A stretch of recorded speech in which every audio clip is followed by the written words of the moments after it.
Hey, what's going on, people? It's your boy Brown Baldy here. Sorry for the absence. I know I've been missing a few days. It's just that life, life and everything in between just got me very busy. But either way, that's neither here nor there. That's still no excuse. I apologize for being absent. I will make more of an effort to clear my schedule because I actually enjoy doing this a lot more. And but anyways, with all that being said, let's get on with today's topic. And today is another reaction to The Critical Drinker. And they came out earlier today. And I believe it's based on that new series from Marvel called Ironheart. Critical Drinker. Do not forget to go to his channel, subscribe to them. Well, I told you so's don't get much bigger than this. Ironheart has finally been inflicted on the world after gathering dust in the Marvel vault for the better part of 3 years. And by golly, I can see why they tried so hard to bury this thing. Having suffered through the first 3 episodes now, I can confidently say that this is by far the worst thing Marvel have ever produced in nearly 20 years of MCU. Wow, that is quite the statement. You know what? I might get a little bit of shit for it, but for what I understand, it's not that different in the comics either. They kind of just tried to insert her to take the place of Tony Stark in a way that's just not cool. Like, especially in the series, like I saw her in the Wakanda Forever, a good movie actually, by the way. When I saw her in Wakanda Forever, I don't know, I just can't be sold on it. You know what I mean? I can't be sold on it. She just happens to be very intelligent. She happened to build her own Iron Man suit. Like Tony, you can believe it. He was a prodigy of a child. He ran a company. He made weapons. He already had his portfolio filled. You know what I'm saying? He already had that, what's it called? That resume there. Her, not really. She just comes out of nowhere, you know. And for her to be that smart, that capable, and then for Disney to try to for Disney having the audacity to even try to put her in the place of Iron Man, it's just not cool. But either way, but yeah, okay, I haven't seen the series, to be fair. However, what the drinker's saying, that's quite the statement, if he thinks it's that bad. Because I'm not gonna lie, though I did like the way she looked in Wakanda Forever, these new suits that she has in this new series, they look kind of badass. They look like a female golden juggernaut type of war machine. It's pretty cool. But I guess the visuals are just one thing, right? Maybe the show sucks. History. And damn man, that's up against some pretty stiff competition by this point. A cringe-inducing calamity of a show drenched in identity politics that have aged worse than Mickey Rourke's face. Weighed down by hammy acting and nonsensical dialogue, a protagonist who's willing to lie, cheat and you know, I mean, nobody should feel bad for Mickey Rourke. The guy's a great actor. But, you know, Borisio, you know, that face, you know, because, I don't know, man.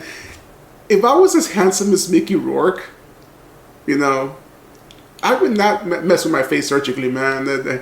They did him dirty. They did him dirty. Poor guy. I mean, not poor guy. He's a badass, great actor. Probably rich as fuck. He's got his legacy made. But still, I can't help but feel bad, you know. Because people are always giving him shit over the face. But whatever. He's just like, whatever. Keep talking about me. Probably zipping his expensive Chardonnay. Deal just to repeat something that's already been done decades ago, a moral compass that changes depending on who it's applied to, and characters so obnoxiously cliched and stereotypical that they feel like a parody of corporate social justice programs. In short, Ironheart is a creative, logical, and probably financial disaster, and the worst possible thing that could happen to Marvel in a year when it's already staring down the barrel of 3 high-profile flops. Let's get this over with quick, because I don't want to waste any more time on this trash than I absolutely have to. The suits look badass. I gotta say that. Don't get mad at me. Don't leave. I think her suits look badass.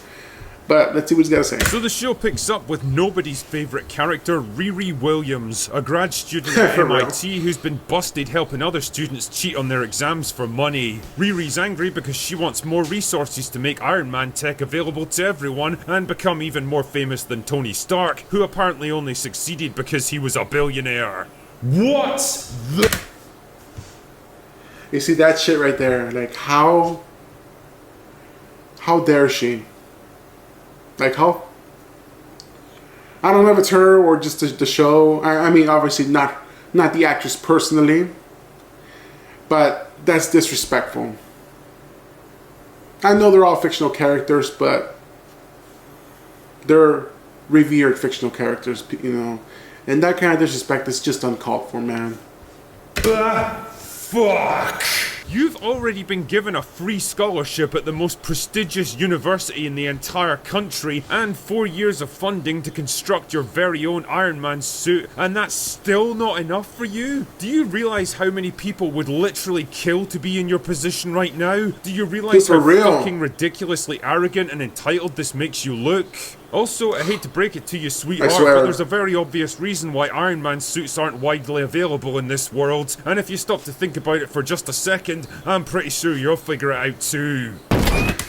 Exactly, like literally, like the moment I heard that her intention is to make Iron Man suits more available to the outside world, like, it doesn't take a super tech genius to realize that is a bad idea, man.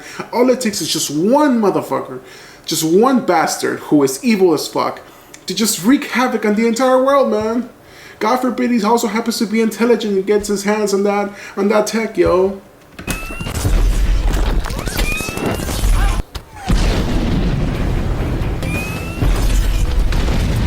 Nice.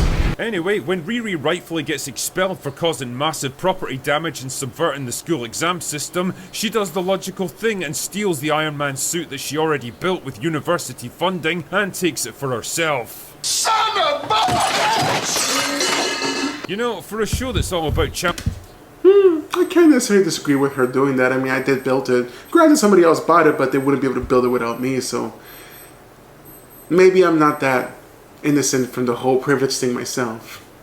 Who knows? Let me know if I'm wrong on that particular aspect. I'm just saying, you know, I get it. I couldn't do it without the money, but the money couldn't do it without me either. So, hey, I get something too, you know. But that's just me. Challenging racial stereotypes, you're really not sending out the message you think you are with this one. Anyway, back home in Chicago, she clones her own brain to make an... You know what this kind of reminds me of? It reminds me of the whole... Who remembers the disastrous TV show Batwoman? If I remember correctly, I believe the main actress is Ruby Rose. I forgot that's her name. But, you know, it was just a lot of that woke crap, you know, that just really messed everything up. And the second season, I believe, was played by a woman of color. And I just couldn't, you know, like, I feel like they couldn't surpass what happened in the first season, the whole like that cringe moment in the first season in the commercial, because I never actually watched the show, nor do I want to. I mean, just with the trailers is more than enough. Like, that one scene is so damn cringe where she sees the bat suit and Lucius Fox, I think the son of Lucius Fox, I forgot his name, because she's like trying to argue about the suit and yada yada yada, like kind of like she's critiquing the suit, you're judging it or whatever, and he's like, this suit is literal perfection, and she's like, it will be when it fits a woman. Like, what the I feel like I literally lost brain cells when I first heard that. And then in the second season, they just surpassed that. Like, you know, sometimes you know, I don't even know how they did it, but they did it. They always find a way to just make shit worse.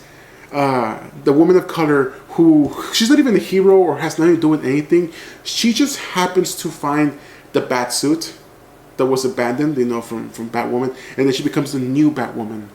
And I never forget her line. She goes like, I deserve the suit because of her supposed hard life. I'm like, oh my goodness. goodness, yo. AI for the suit, which I guess is something you can just do now, and it somehow morphs into her dead friend Natalie, who got killed in a drive-by shooting years earlier. Damn, she's and hot. how exactly can I describe Natalie? Well, imagine Jarvis, but now he's an insufferable twat with the personality of an abrasive teenage girl from the hood who constantly fucks things up for the main character. Damn. I love women of color. And the Natalie girl, baby's got back, yo. Just gotta say it. I just can't, man. Fuck. Anyway, Riri's trying to scrape together enough money to repair her suit. Life is hard when you actually have to work and pay for stuff, isn't it? When she's approached by a guy named Parker, who offers the chance to join his ethnically and sexually diverse criminal gang, including this, unique individual. I give up. I swear, I give up. You think people learn, right? But they fucking don't. What even is this show, man? In return for using her Iron Man suit to help them steal from people, she'll get all the money and resources she needs. And because stealing and breaking the law is only bad if other people do it, Riri immediately accepts his offer. Like, Makes you sense. realize you could just take this kind of technology to any major tech firm in the country and they'd give you so much cash you could swim in it, right? Or how about Wakanda? They seem like they'd be more than happy to have someone of your talents on board. But nah, it's better to throw your hand in with a bunch of retarded criminals you've never even met before, led by a man so obviously shady he's literally wearing a villain's pantomime cape, on the vague promise of financial rewards later. What, are you retarded? Oh yeah, and For she also real. hooks up with a black market arms dealer who for some reason is a total pussy that immediately caves into her demands, gives her everything she wants, and acts like a complete simp for the rest of the show. Oh shit. Here we go That again. makes sense. Oh my goodness, what are the chances that the one and only white guy in this show would turn out to be a completely submissive pussy? This stuff just writes itself, doesn't it? It wouldn't even make sense. Like, do you know? And granted, you know, doing bad things does not equate to being malevolent or evil. But let me tell you something. I live in the border town, man. I've grown, seen, and been around some pretty messed up people. I'll tell you that. I've done my best the majority of my life to stay away from that aspect of reality. But with that being said, however, people who deal in what this gentleman, this white boy, boyfriend, with, you know, the whole black market arms dealer, let me tell you, those guys ain't no simps, man. They ain't no romantics either. I'm not saying they're evil or they're gonna slap the girl around, but nobody tells these guys what to do. I'll tell you that. So it's just like this stupid fantasy, man. Like, get over it. Like, you know, you want guys like that? Cool. That's fine, man. Anybody's entitled to want and have whatever they can get their hands on. But you can't complain about reality, man. You can't wish that this super jock and handsome bastard is like gonna be somehow sensitive and simpy and at your every whim. It doesn't work that way, man. You want an asshole, you're gonna get an asshole. Deal with that shit and do it silently. We don't want to hear about that shit, man, because that's what you chose, baby. A little rant there, a little off topic, but damn, yo, it's just this lack of awareness is just, it gets to me sometimes. Isn't it? Anyway, they complete their first heist together, but Riri starts to get suspicious of Parker and begins to question the mysterious hood he's Finally. always wearing, which triggers a chain reaction of mistrust, revelations, and revenge that threatens to tear the gang apart. But will Riri be able to stop Parker and free him from the control of the hood, or will his dark powers destroy all of them? The answer, of course, is who the fuck cares? Watching the first 3 episodes of this absolute dross was like some weird exercise in self-flagellation. It truly is something unique in the MCU, combining the worst aspects of everything we've come to hate about this franchise. The pandering and heavy-handed racial politics of Falcon and the Winter Soldier, the trite and predictable girl bossing of the Marvels and Wakanda Forever, the moral flexibility of Black Widow, where doing horrible things is just fine if you happen to tick the right diversity boxes, and the cringe-inducing attempts at humour of Well, everything they've done since Endgame, really. This thing makes Robin in the Hood look like a masterpiece of urban fantasy. Parker's gang is the most laughable collection of hapless retards I've seen assembled on screen since Zack Snyder last made a movie. Riri has all the charm and likability of Rachel Zegler, only without the singing ability. The show even makes a point of her not wanting to diss Tony Stark, implying that she actually could and should verbally destroy him, but chooses not to in her magnanimous wisdom. And fuck me, I don't know what kind of humiliation ritual Hollywood's putting Alden Ehrenreich through after Solo, but it can't possibly be worth it to appear in trash like this. His character is eventually revealed to be the son of Obadiah Stane from the first Iron Man, because of course he is, but he doesn't want to follow in his dad's footsteps, which is... Oh, damn, really? Like I said, I remember there's just one animated Iron Man film, how do you call it? It's actually quite good. Or at least I liked the potential that it had. It wasn't that good and not that memorable, but Obadiah had a son. Though in the cartoon he was more blonde and skinny, almost like a preteen kind of guy, right? Very almost like a boy band kind of kid, kind of pretty, blue white skin, short blonde hair, kind of dreamy. But he had this he had nanotechnology. And he had this badass suit that it was just so cool. Like, I don't know, like it was giving Iron Man the run for its money in spite of his technological advancements. This whole, it wasn't even nanotech. I think they called it techno-organisms, but it was pretty cool. Like the powers that he was able to use with the techno-organisms, it was just out of this world, man. He can reach the speed of Iron Man without using the rockets, the propulsors that he has. It was just like, so the fact that they're using the sun here, it might go to that. Who knows? That'd be cool, but I don't see it going because so far he seems to be a bit of a bitch. That's why he's become a black market arms dealer.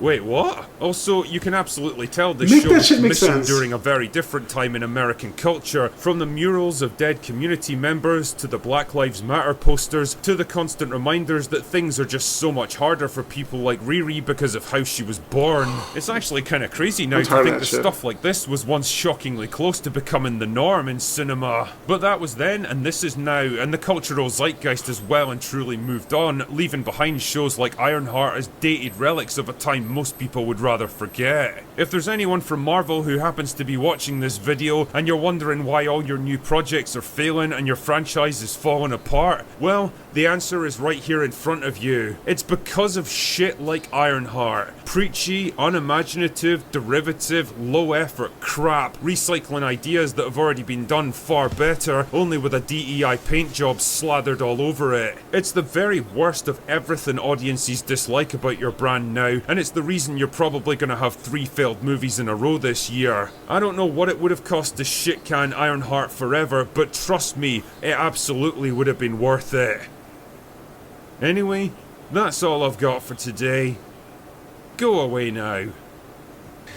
Okay, so that was The Critical Drinker, Ironheart, a hilarious garbage.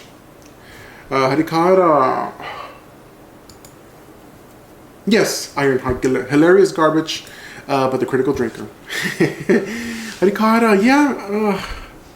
I don't even know what else to say. Everything that had to be said has been said. It's just, wow. And and deep down, I was having high hopes for this show. Because like I said, I do like the way we're looking. More War Machine like. Bulky and everything. It's pretty cool. And yeah, they just had to mix in their bullshit with it, and seems like it's gonna suck. So far, it sucks, right? But yeah, honestly, when it comes to all these shows coming out so far, and not just shows, you can put this on also video games or whatever. My recommendation is to get with your friends. Any movie comes out, especially like from Marvel and all that stuff, get one friend, give him $1 or $5. Let's say a movie comes out, right, and get one friend and give him $5 or wherever you live by. Movie tickets in my area cost around $12 or so. So basically, don't go all together watch the movie. Have one friend that doesn't really care, send them out there and have him spoil the movie for you. That way, if he tells you that it has a bunch of crap you don't like, don't go see it, man. You know, because we have to stop lining the pockets of these people, because messing with their cash is the only thing they seem to understand. And like the same thing with games, y'all. Get one of your friends, have them buy the game, and you all see it between all of us. And if the game's good, then buy it yourselves, right? And if not, then return that shit, you know, because it's crap, yo. It's crap. And you know, and it's getting tiring that it sucks that we have to be on guard every time something new comes out. I mean, what happened to the good old days when you could just watch a movie, and even if it was a bad movie, you're like, cool, it was just a bad movie. No hay pedo. But yeah, those days are long and gone. But anyways, with all that being said, thank you so much for joining me. And if you like my video and my reaction, please do me a favor, give me a like and subscribe, comment, share, all that good stuff. Help out your bro. And I made it to 150 subscribers. Again, thank you so much for being here, for all your comments, your support, your likes. Thank you again. And I'm going to keep doing these videos because I love doing this. But with all that being said, this is your boy Brown Baldy. Thank you so much for joining me. And you'll have a good rest of your day. And you all take care.